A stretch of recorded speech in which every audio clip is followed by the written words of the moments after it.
friends. Welcome back to Coffee, Crochet, and Conversation. Grab your cup, grab your project, grab your cat, whatever keeps you grounded, because it's time for our weekly cozy chaos. So, quick check-in for me. The project is technically still going, but at a snail's pace, like the kind of snail that stops halfway through the race to question all of its life choices.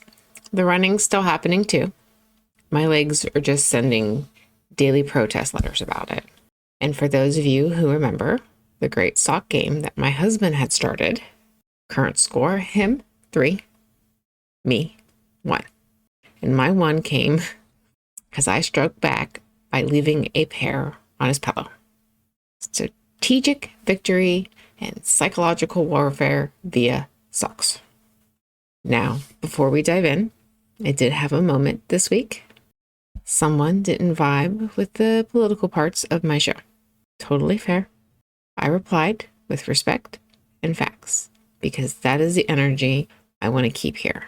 We don't have to agree, but we do have to be respectful. So just a quick reminder to every old listener and a heads up for my new ones. Every episode has sound cues, and on YouTube, there's photo cues. That way, if you want to skip a section, like my Bruce News, or even my Shuffle Happens, or my Stitch Happens, which I don't know why you would want to skip that, because that's the funny part. Either way, if any of it's not your cup of, well, brew, Cozy Chaos is customizable, but it is not made to order. Bruce News is not about chasing whatever shiny headline is screaming the loudest. It's about slowing down and looking at what actually matters, what the actual facts are after noise fades. A lot of headlines are misconstrued to get your attention, get you riled up, and then 2 weeks later, when the facts actually come out, they've moved on. I try to focus on those facts. Anyway, this week's episode title is Meant for This, or Just a Joke, which honestly came straight out of one of those moments. You know, when you get totally called to create something, a podcast episode, a blanket, a plushie, and 5 minutes later, you're like, oh wait, maybe I'm the punchline of a joke. You know, like the dream where you're the only one naked and everyone else just knew it was dress code optional. So let's talk about that little gremlin that lives rent-free in most of our heads. Imposter syndrome. You know the one. It doesn't need water or a midnight snack to activate. It activates anytime you start caring deeply about something. Basically, it's that voice that goes, "Who let me in here? I'm not qualified." Even though, spoiler alert, you absolutely are. It's your brain trying to gaslight you into thinking you somehow tricked everyone into believing you're a capable, functional human being. Heads up, Sky's doing her weekly mom's recording, I don't care, run amok. Anyway, fun, right? And I'm definitely not alone here. Back in the late 70s, psychologists Pauline Clance and Susanna Amis first studied imposter syndrome. And research since then shows up that up to 70% of people experience it at some point in their lives. That's 7 out of 10 of us are walking around with that gremlin whispering, "Now you have no idea what you're doing." Even people at the top of their game feel it. Famous author Maya Angelou once said, "I have written 11 books, but each time I think, uh-oh, they're going to find me out now." If Maya freaking Angelou can feel like a fraud sometimes, maybe the rest of us can, I don't know, unclench a little. The best way I can describe it, it's like walking into a fast food joint in a movie, you know, and you see the golden arches, but they're flipped upside down. You know what it's supposed to be, but something just feels off. That's imposter syndrome. You belong there, but your brain insists the sign's upside down. Now, for creators, or honestly, just humans with, our big squishy feelings, it's especially tricky. You feel this deep pull to make something, and you do put a piece of yourself in everything you make, and then you share it, and then bam, right behind it comes that fucker Earl, self-doubt. It's like your soul says you were meant for this, and your brain immediately replies. Or you could just be a well-dressed disaster, or a disaster badly dressed. A lot of that tangled mess comes from imposter syndrome's cousins: people-pleasing and perfectionism. People-pleasing will whisper, if they don't like it, you're the problem. And then perfectionist has to chime in and add, and by the way, you could have did that better. And imposter syndrome, she's like in the corner going, should you even be doing this? Meanwhile, you're sitting there going, thanks for the group chat from hell, guys. That group chat that ends up in your spam folder because it's like 90% bots. But here's the paradox. That doubt that you feel, it's not proof that you're a fraud. It's proof that you're growing. If you never question yourself, if you never push yourself, growth always feels a little awkward. It's like stretching before you run. It's necessary.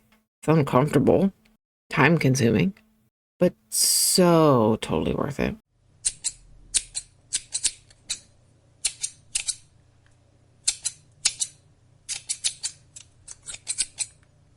All right, my people, time for what I'm sure most of you probably tune in for.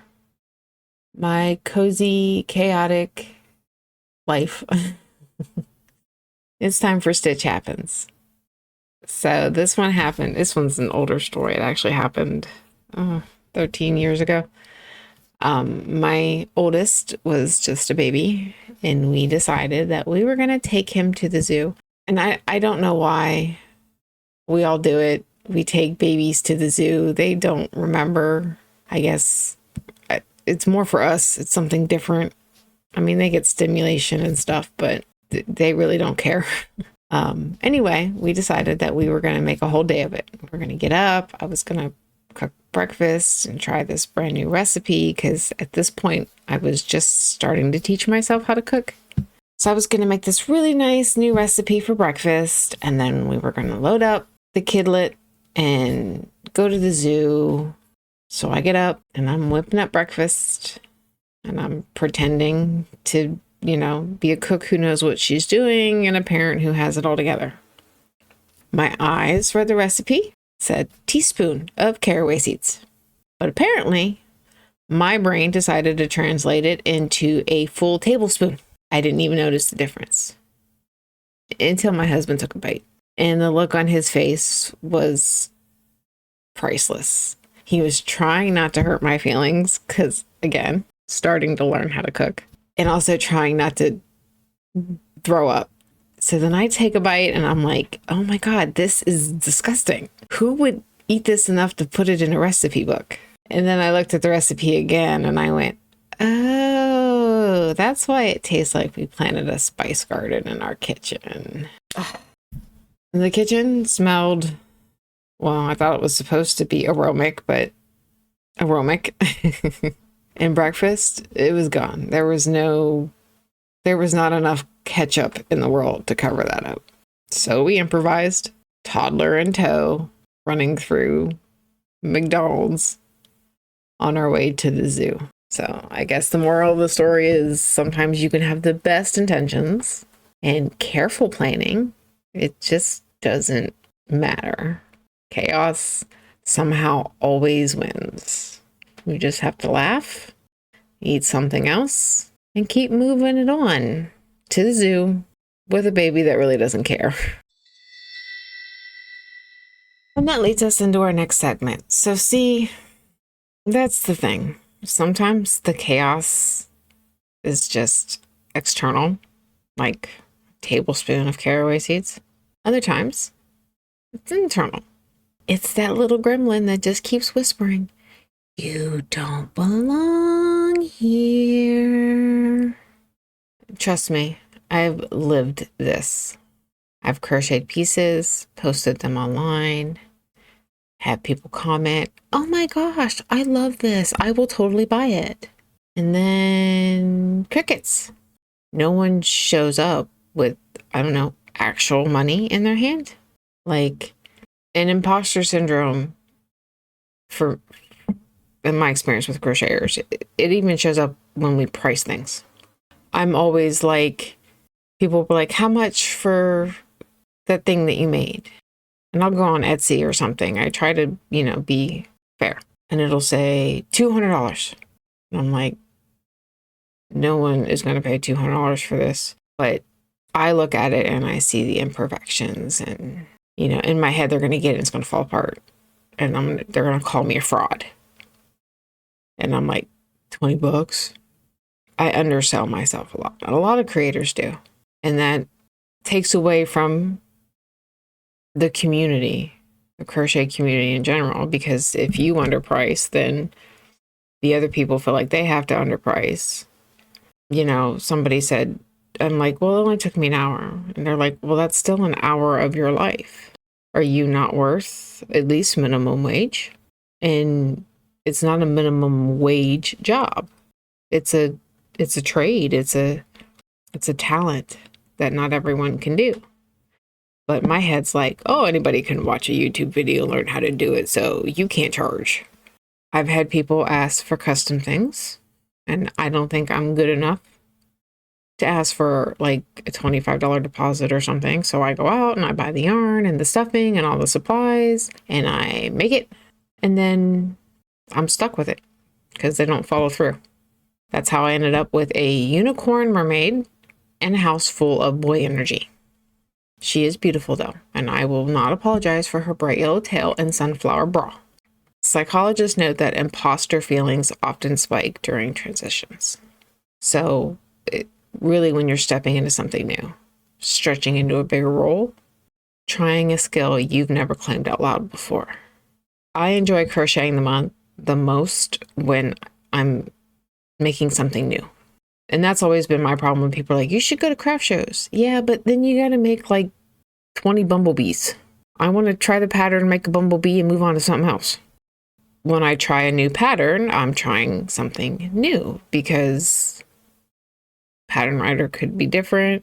It's something I haven't ever made before.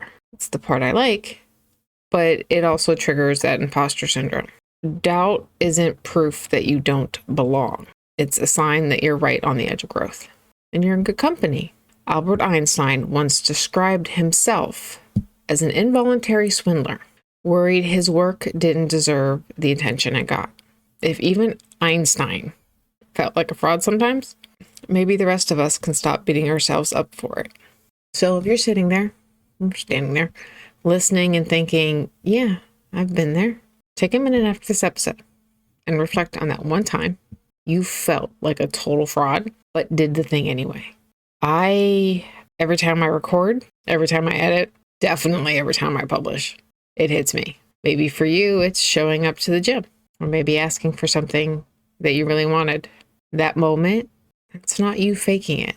That's you becoming it. Because imposter syndrome only shows up when you are doing something that really matters.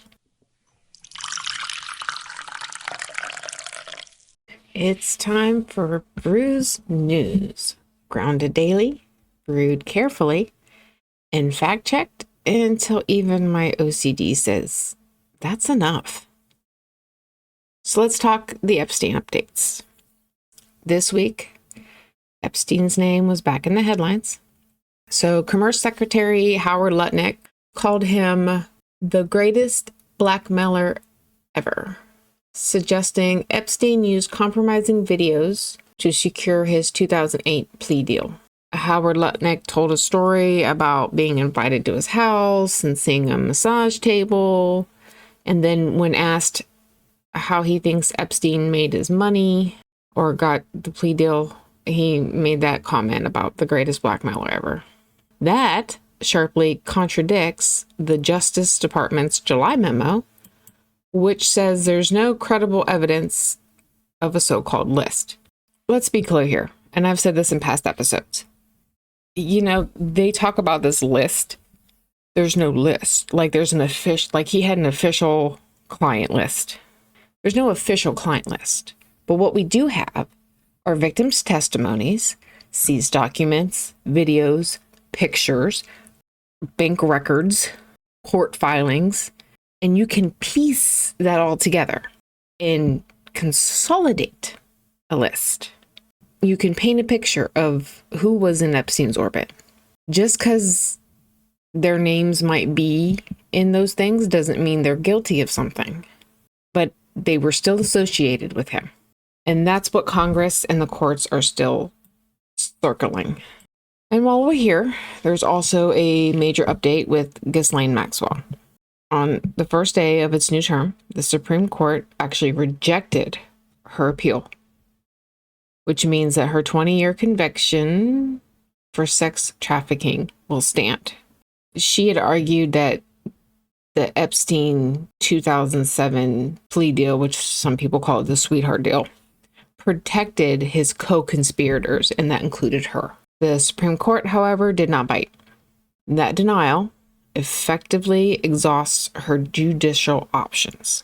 So her last hope is a presidential pardon, and she is reportedly seeking clemency from President Trump.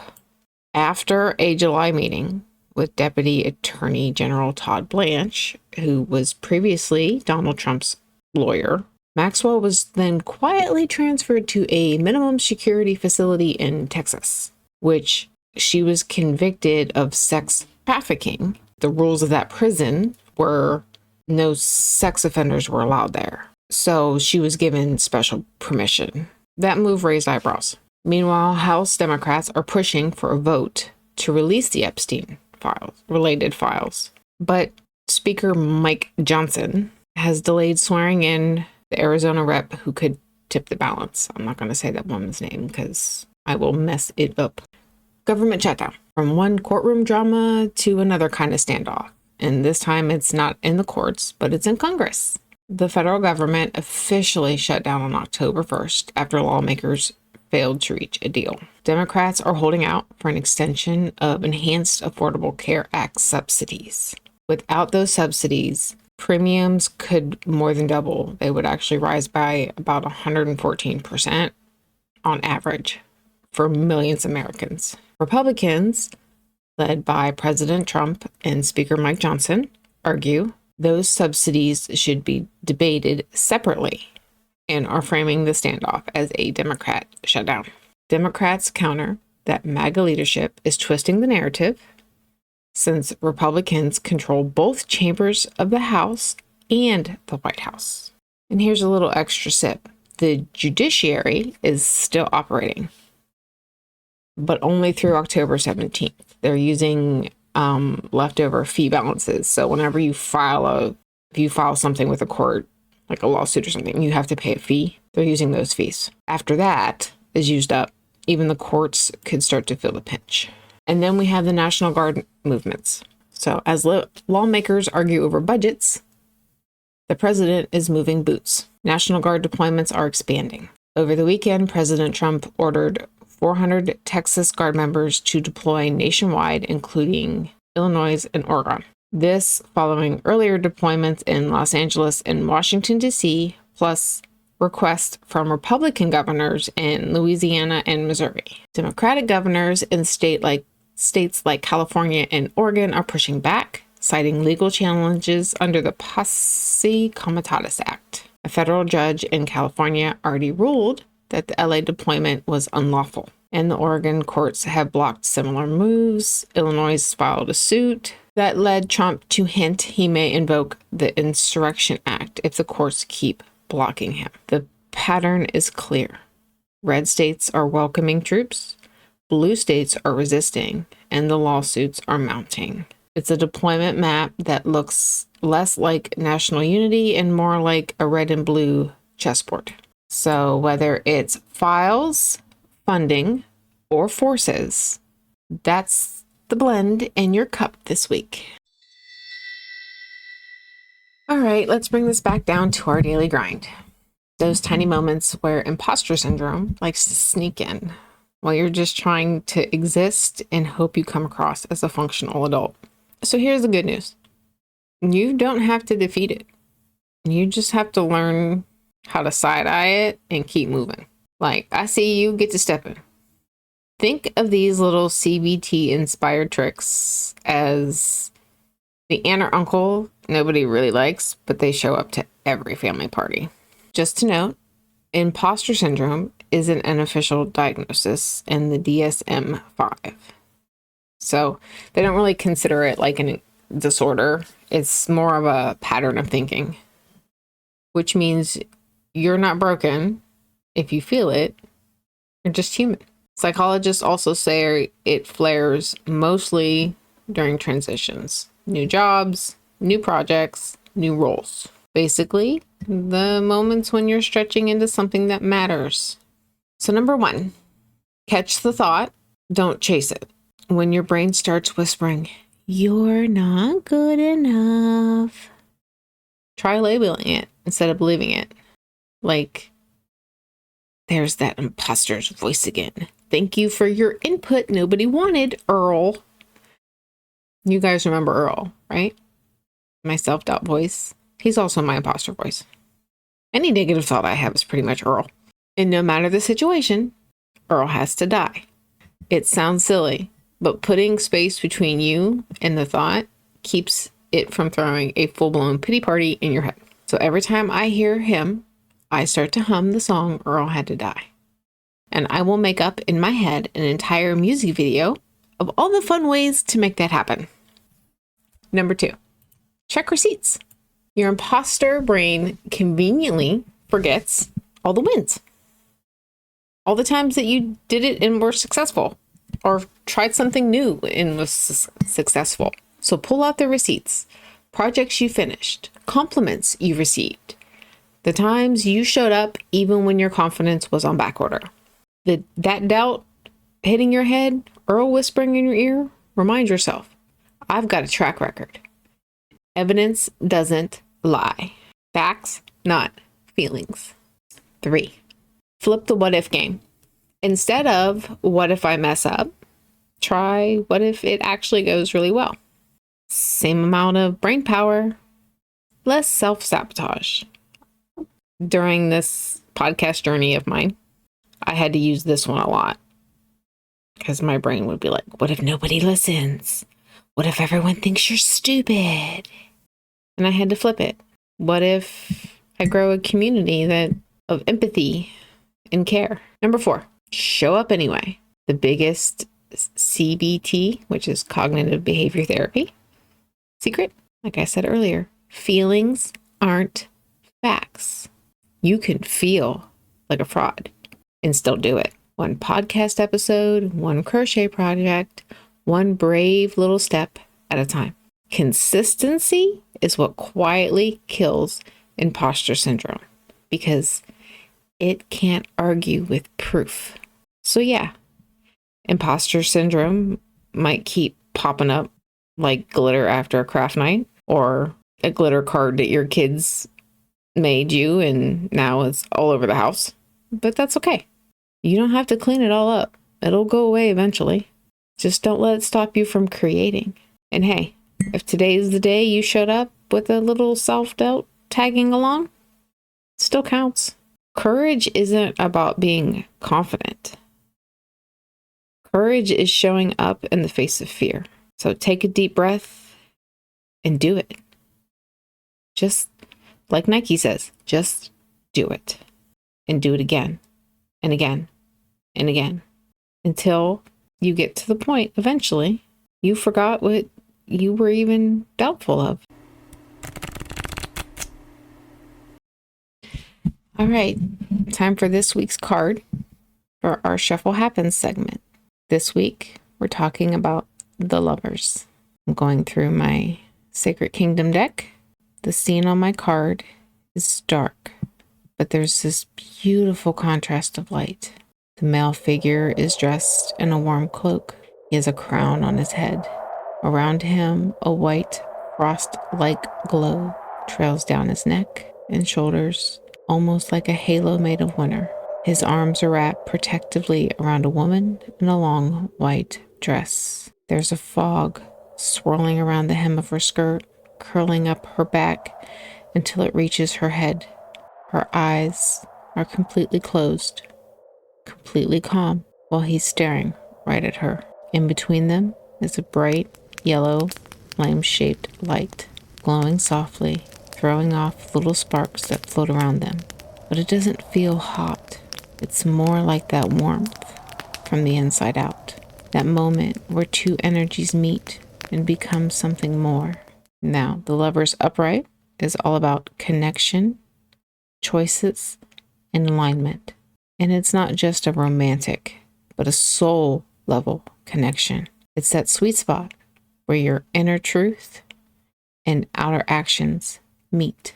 Reversed, it can point to disharmony, doubt, or questioning your worth, especially in the relationship you have with yourself, which ties perfectly into this week's theme, imposter syndrome. It's basically the Lover's card reversed.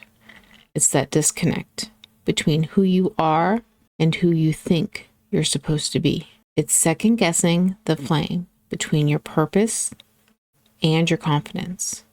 But when you turn that energy upright, when you choose to trust the spark, even if you have fog at your feet, that is when the alignment happens. The Lovers remind us that authenticity is a choice. You have to pick yourself every single time. Doesn't matter if it's awkward, uncertain, or doesn't turn out the way you imagined. So maybe this card isn't just about love between people. It's about loving your creative self enough to keep showing up, teaspoon mistakes and all. All right, friends, that's it for this week's Cozy Chaos. Thank you so much for turning in and sipping your coffee, or Irish coffee, whatever. Helps keep you sane right alongside me. So quick recap, doubt is not a sign that you are failing. It is a sign you are growing. You are showing up even when you feel like a fraud. And just that alone can be proof that you are meant for this. If you enjoyed today's episode, don't forget to like, subscribe, follow, share, all that good stuff that not only helps us keep this chaos going, but also helps us spread and grow our community. Until next time, keep your stitches sassy, your coffee strong, and your spirit grounded.